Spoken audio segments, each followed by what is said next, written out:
what I want to do tonight is basically take us all on a bit of a journey. What we want to do is not take a journey through space, but a journey through time.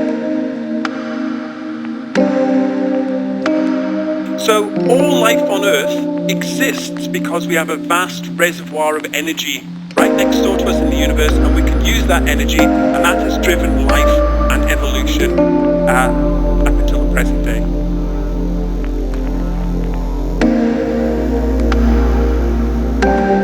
Take away that source of energy, you have no life.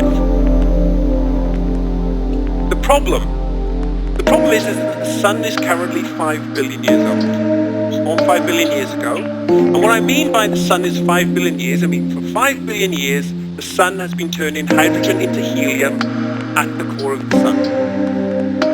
And we know how much hydrogen there is in the sun.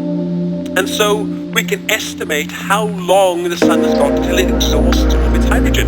And it's roughly 5 to 6 billion years.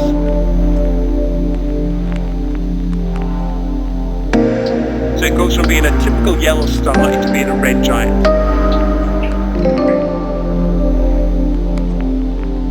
But it continues to swell and swell and swell. It eats Mercury, it eats Venus, it gets brighter and brighter, and by this point, the energy flow from the sun strips the atmosphere off the Earth, boils away the ocean, and completely sterilizes the surface. Now, if this is the only planet in the universe where there is life, and we haven't gotten off the surface by then that's the end of life in the universe, and the Earth will not survive.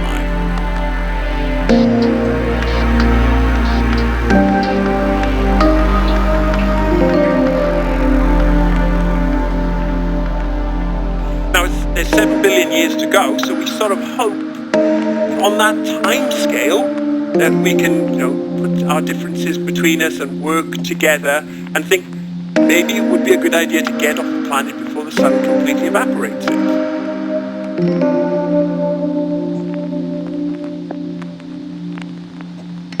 The next thing that you might need to do is possibly a little more radical.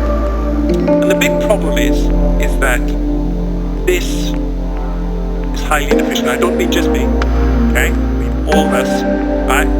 Human living biological life is highly inefficient.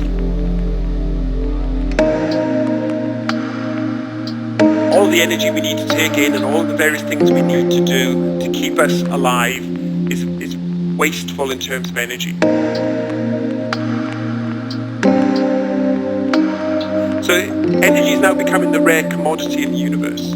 And you might decide that essentially that you may want to do away with biological forms of life and move into a more efficient form of life, which effectively is a computational electronic form of life.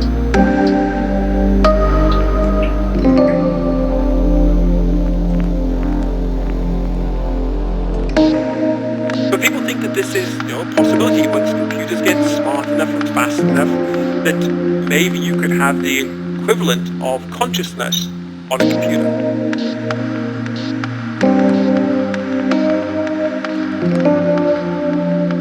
And that consciousness, compared to the amount of energy we need to keep going, would be highly energy efficient.